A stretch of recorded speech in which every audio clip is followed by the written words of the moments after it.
Grabe pala yung mga pinagdaanan namin nila.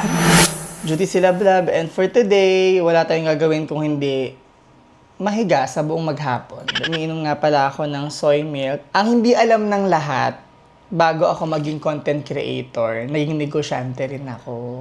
Kasi nung nabuntis si Lab, wala akong ibang source of income maliban sa pag-makeup at pag-hosting. Nagbebenta po ako ng soya milk. Ayan. Yun yung other source of income namin ni Lab. Nag-ano rin ako, naging teacher din ako sa China. Yung teacher na nagtuturo ng English words sa mga Chinese students. Yun yung mga racket ko before. So yun, share ko lang na yung pinagdaanan namin nila bago kami maging isang full-time content creator. Talagang nagnegosyo ko, nagbebenta ako ng tokwa, ng soy milk sa mga school, dinideliver ko yun sa bahay-bahay.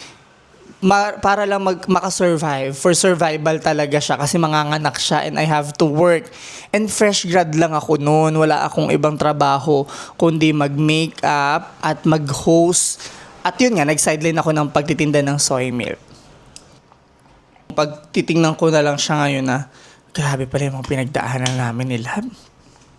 Grabe rin yung pinagdaanan ko. Dami. Sabi nga nila, wala ka naman sa posisyon mo ngayon kung hindi ka kumilos, diba? Anyways, ang sarap lang kasi nito. Gusto ko sa inyong i-share. Favorite to ni Dior. Nakakatuwa kasi meron na ako dito sa online na bili. Ito yung mga memories sa childhood. Aminin nyo yan. Diba pag may mga tito-tita tayo na uuwi. Abutan ko yung lata nito. May lata to dati. Cute size. At ang unang nauubos dito ay ang itong wafer, alam nyo yan. Itong unang nauubos dyan, day.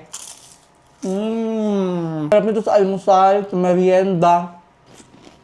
Yung i-partner sa soya milk. Kasi pag malaki nga naman, sumisingaw. Isang paalala na ang buhay ay gulong. Maaaring mahirap sa ngayon, pero hindi lahat ng panahon mahirap. Darating at darating, papabor din lahat sa'yo. Ay, atake siya, may emote. So, sa mga gusto din ng gantong klaseng biskwit, naku, baka gusto nyo rin, hanapin nyo lang dyan sa may comment section. Iiwan ko lang dun yung yellow basket.